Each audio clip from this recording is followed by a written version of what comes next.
Jason, I'm just going to ask you a couple questions. All right. Say what you want to say what you don't want to say, and just tell your story. Okay. We'll start from, where are you from? I'm from Georgia, northwest Georgia, Paulding County, and I moved out here to work, and I was working, and I got into it with the guy I was working with, and he hit me in the eye with a 2x4, so I was in the hospital for a little while, it was over a week, and then I was living with him too also, so I worked with him and lived there. So after that incident, like, crap just fell apart, you know what I mean? Like, my job situation was gone, and I can't see but out of this one eye, so that really affected my, everything. So my last little paycheck I had, I bought a motorcycle and had a couple $100 left over, and had that motorbike for a little while, for I don't know, a few months, and ended up getting rid of it, and I've just been struggling with the job thing here, since that incident happened, and I don't know, am I doing right here? Is it cool? Okay, all right. Yeah, so I moved out here, and it was supposed to be like grand and glorious, because this place, they pay a lot of money here. Like, back home, if you're making $12-15 an hour, you're like big time, you know what I mean? If you're making $20 an hour, you're like super big time. And here I was making $25 just as soon as I got here, and then I was making $30 shortly after that. So, and then all that crap happened, man. It's just one thing after another. And then my grandpa, he passed away. This is not this Christmas, but the Christmas passed, and then this Christmas, right before actual Christmas time, my baby's mom, she overdosed and died in Georgia. This is in Georgia. So it's like, man, I've been having all kinds of just one thing after another, dude. It's been trying me up. Like, it's just tough, psychologically and physically, because it's rough out here. It's cold and wet, and it's just it's a beautiful place, man. It's an awesome place. It's got a lot of opportunity here, man. But you got to be willing to do it. And I mean, you hear that. That's like all the time. That's nothing really. They're not even turned up yet. But it's like I don't know, man. I've just been struggling. I want to go home. I'm thinking I may just get a ticket and just. I got somebody. They said they'd buy me a ticket home. I may just go back home and see what happens there. And, Tell me about home. What was growing up like for you? Growing up was okay. I had a pretty decent childhood. It was probably a little bit. I mean, I didn't see it as being like any. It's just like where I'm from, man. It's kind of rough. It's just kind of like it's country town, and people, you get your butt whooped if you do something wrong. You know what I mean? You get spankings and whatnot, like And, you grew up with mom and dad. And yeah, for the most part, yeah. Yeah, definitely. But there's, in the house, there were some things. I'd probably rather not talk about that on camera. You know what I mean?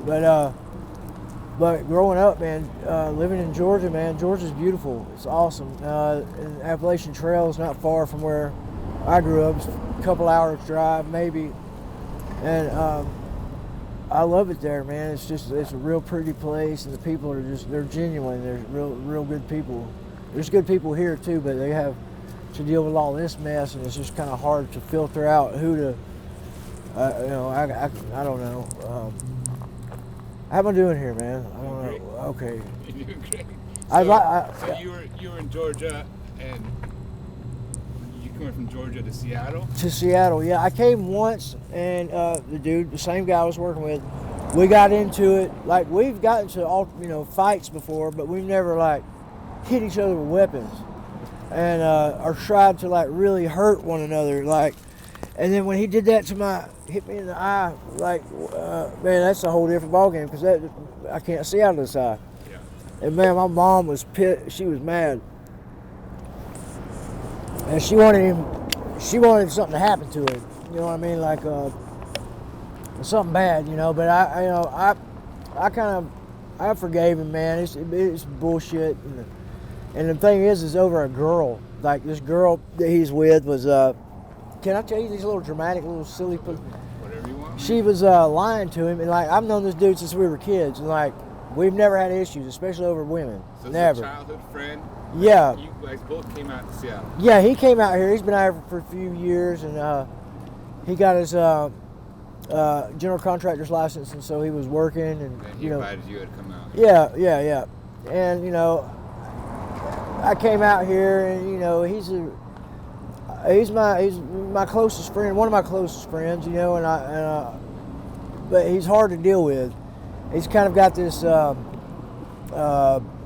ego, and he's a control freak. But his girl was telling him that me and her, like going back, like we had a really good job, like working for these people, and he was getting too messed up on drugs and too high, and he was looking crazy on the job site. Long story short, they run us off the job site, and I was like, man, I can't believe you. This is how we make our money. We're how we gonna pay our bills. Freaking rent was $3,500, just the rent. That's not utilities. And so anyway, I got a job with another general contractor, and I left for the weekend. Well, I come back and his girl's gone, and I didn't think nothing of it because she always runs off. Well, he had it in his mind because she told him that me and her had been gone all that weekend, and I'd been pimping her out and having these big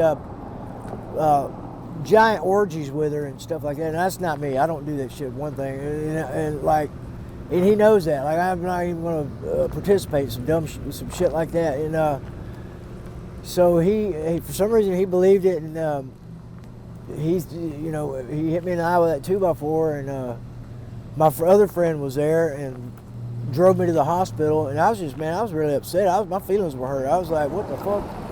And then I end up out here, on the streets, and I was working a little bit here and there, like trying to maintain, and it just kept getting harder and harder, like to maintain, and it just, things were just. So from his place, you said you ended up out in the streets. Yeah. What is that transition like? Well, I was in a hotel for a little while, and with some people I met, and then I got tired of being in the hotel with them, and came out here and, tried to make the best of it, but it's like so expensive here, and I don't have a car, and I don't have an eye, and like it's one thing after another. Just I let things, I get depressed, and I let that get in the way of things. Me do, like handling business, and just like just a lot of shit just piling up on me, and just I'm letting it keep me down. You know what I mean? I'm keeping myself down. I'm not doing what I need to do to get out of it, I guess. So how do you cope? Well, sometimes I use some substances. What's your substance of choice? Well, I don't know. I really should, but I like opiates. But that's pretty much. I like that. And I like a little bit of meth, but and that's all. That gets in the way big time, because if you don't have it, you can't work because you're sick, and it's just terrible. It's just a slave to it, man. It's over and over, daily. Just like it's ridiculous, and it's like it's crazy, man. It's so destructive, and it keeps people like it's hard to function,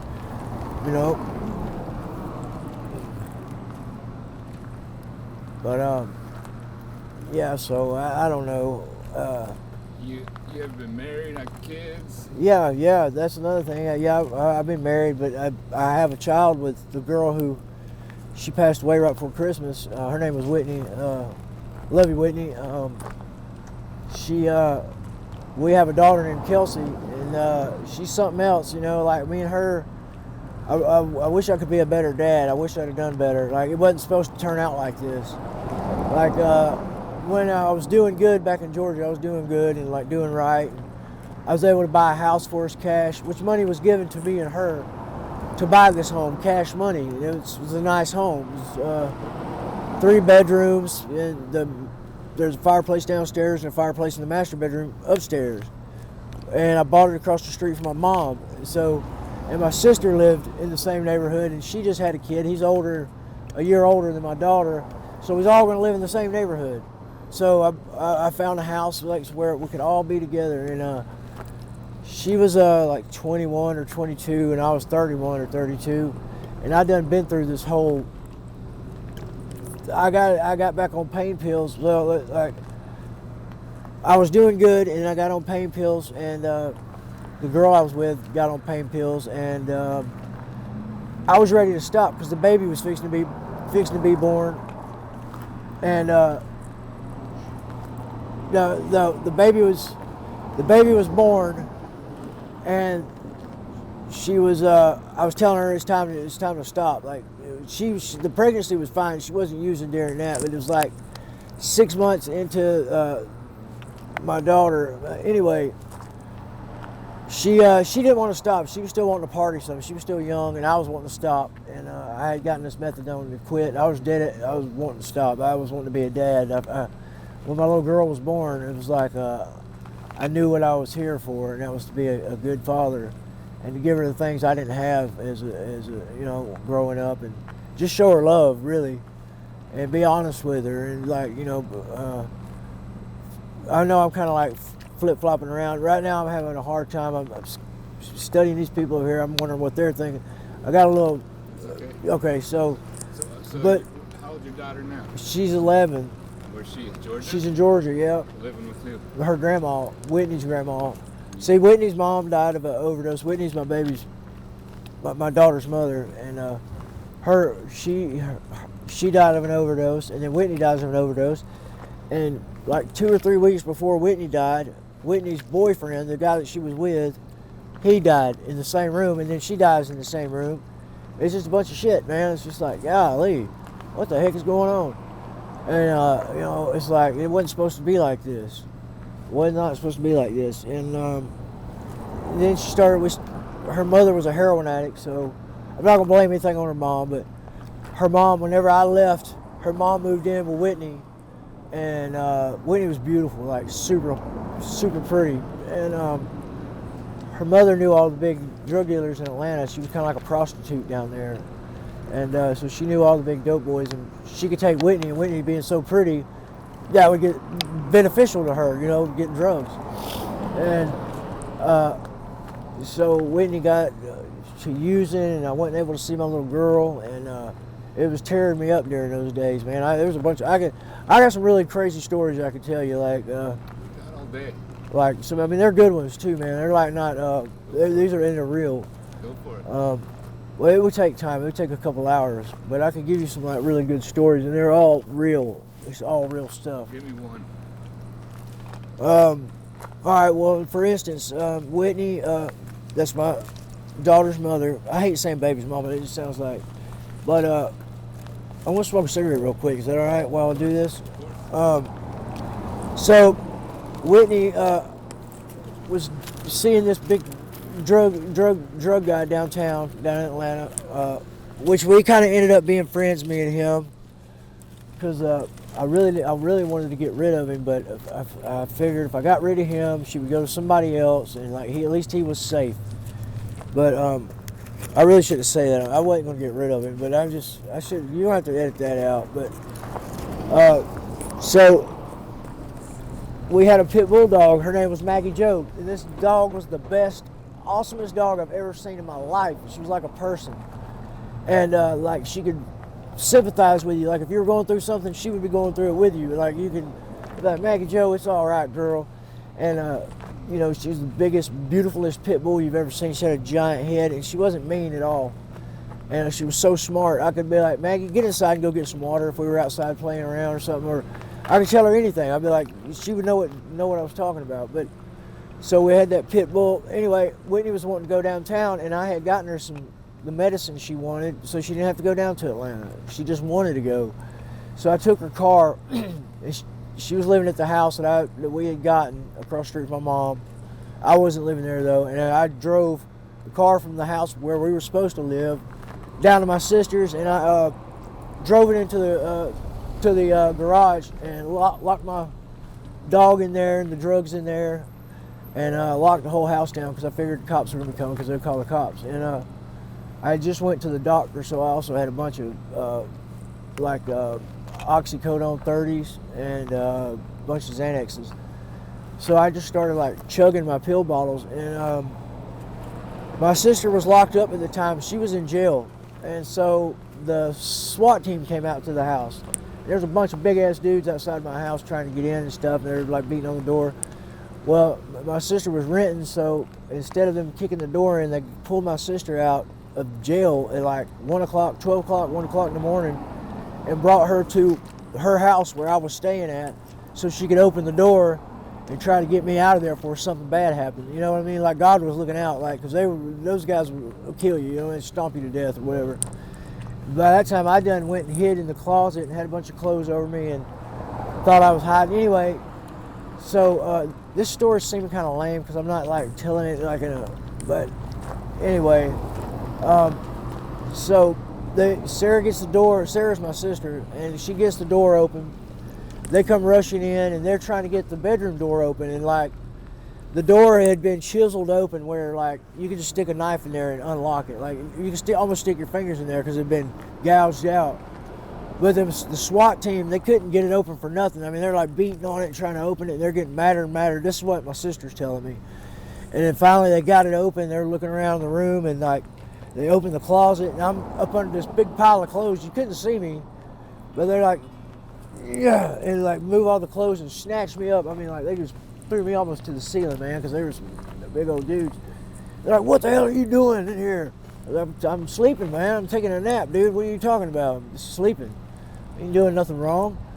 Anyway, so they didn't charge me with taking the car, and they didn't find the drugs. I hid all that shit, and but anyway, I had to go to this mental health place after that, which it kind of did me some good because they got me on some medication and kind of chilled me out for a little while. And you know, and then Whitney, she just kept doing her thing, and you know, I don't know. This is sounding lame. I'm sounding really lame right now. I don't like this. It's fine. It sounds stupid. It's part of your story and part of the stories that you have and experience in life. Yeah, yeah. We all got different ones. I'm curious about, you know, you have a daughter. Yeah. And she's 11. Yeah. Are you in contact with her? Yeah, I talk to her, you know, as much as, you know, she'll talk to me. Like, I called her the other day and she was tired and didn't want to talk or whatever, you know. And so I figured she just don't want to, you know, her mom just passed and everything too. So she's, I don't know what's going on. I want to have that bond with her. But she got goofed up, man. Like, and it tears me up every day. I have to deal with this. And drugs help kill that pain, man, because it's a lot of pain. Because until she was born, I was like, God, what am I even here for? I'm not good for nothing. Like, I don't. What is my point? What's the point of being here? Like, it's like I was lost. And then when she was born, it was like immediately, like I was like, whoa, I'm here to be a good dad, and that's my job. You know, that's like what is to be a good father. Yeah, I got 2 daughters, man. Same thing. Yeah, and I never felt anything like that. I thought I knew what love was and stuff, but when she was born, I was like, I even started crying. I was like, what the heck? Oh, yeah. And then dang, like, man, this is it. This is what's going on. And I really was, like, Whitney was kind of lazy. It's okay. When, you know, no, she just didn't. I would get up whenever the baby needed to be changed or fed, or, you know, I didn't mind doing it, man, because I was like really excited and happy. And I found my place, you know, and I let the freaking devil just fucking weasel his way in, and I knew it was what was happening. It's just a sad thing, and I didn't think it was going to turn out like this, man. So here we are, fucking 11 years later, and her mother's dead, and then her grandma's dead from the same thing, and it's just bullshit, man. It's just terrible, terrible stuff. Yeah. And now I'm just trying to. Another thing, I'm down here, down and out. Really need some money, you know. My dad's passed away. Well, my grandpa, the one I was telling you about that died, he left an inheritance, you know, so it was supposed to go to my dad, but my dad's dead, so it goes to me and my sister. Well, everybody gets their money, but I don't get mine, because in 2014 my aunt wrote some shit in the will that it'll go to Kelsey, which, you know, I wasn't even expecting any money anyway, but it'd be nice to get it. Everybody's getting theirs. I'd like to have just a little break. It's like I'm not catching no breaks, you know what I'm saying? Like, because it's going to be, in the thousands at least, probably more than 10 grand, probably, you know, a good deal more, and that's enough to do something. I could go home and buy a trailer on some land, you know, or you know, because land is cheap there, or I could just do whatever, you know, and I got cheated out of that, man. It's like it's just like really frustrated and just having a tough time, man. And like I got a stupid beard. That's not how I look. And long, shabby hair, and just look like a fucking man. How do you want to look? Just presentable, clean cut, and just like, you know, just normal. Not all fucking, not like the way I look right now. Cause this doesn't make me feel good. You know. You don't feel like yourself. I don't like it, and you know, and this place is this is a cool place, man. It really is, but it's different than what I'm used to, and I believe in God, and you know, it's okay that, you know, but it's a lot of people don't believe in God here, and if you do believe in God, there's some people that really don't like people that believe in God, and so I don't really talk much about it or push the issue or anything, but you know, you know, I do know that I went to the rainforest somewhere. We had to get on a ferry, and we went across the water, and it was like the most beautiful place I've ever seen. It was just as pretty as the places in Georgia, if not more. And then we went to the coast, and there were these big rock pillars that were hundreds of feet tall. I don't know how high they were. They were just amazing, man, on the ocean out there. And there's a lot to see and do here, man. I'm just in the wrong spot. I'm in a fucking where there's doo-doo on the sidewalk is what I'm, like, my norm. You know what I'm saying? Like people pooping on the sidewalk. That's what you know. That's not. Or just trash everywhere. Like that's like, oh, it's not a big deal. It's just what but it is a big deal. I know it's not how I want to live, man. Jason, what would you want the people of Seattle to know? I don't know. I guess dang,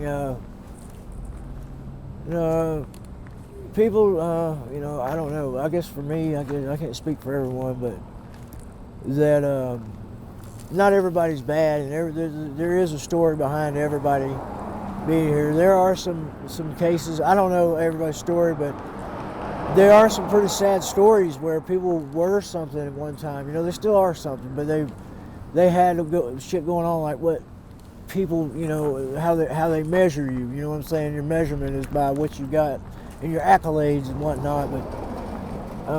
But sometimes, like, getting beat down with just life is really take a toll. I don't know that.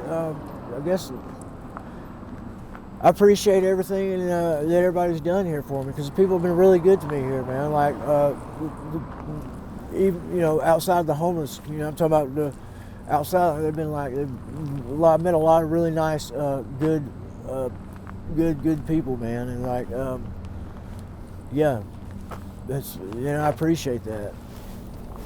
Good. Thanks for your time. Appreciate it. Yeah, I hope that's like not weird, dude. Hey, let me tell you something. Everybody's fucking weird. Okay. Join the club. Yeah. It just didn't come out like I was wanting to, but it'll be all right. Can I take this mic off, I guess?